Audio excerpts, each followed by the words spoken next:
So mwana kumfundisi mikhale kuni khongela.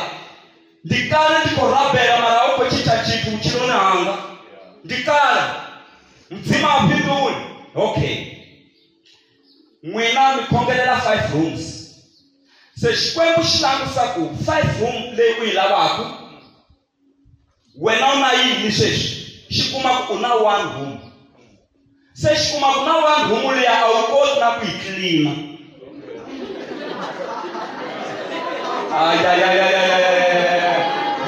Ya ku tsandza.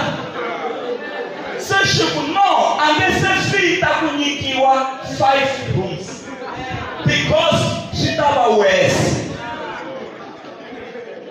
Se ma swi vona ku why xikwembu swin'wana swi nga ku kumbexana xo hi tsona.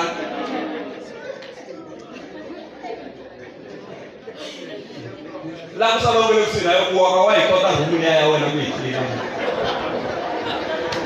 Mara munhu loyi khongele give me that story of God. Xikwembu xi ku that story u nga yi kotaka a teka 2 rooms na.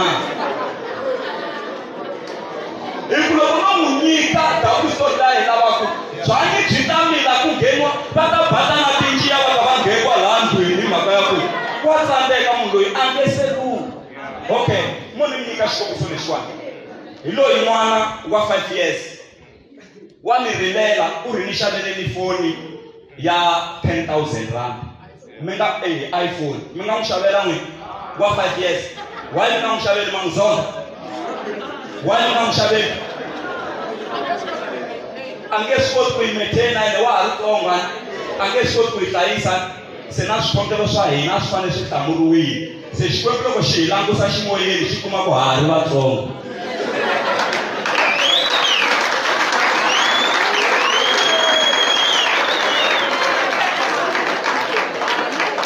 Se siku na siku lwela ku kula spiritually.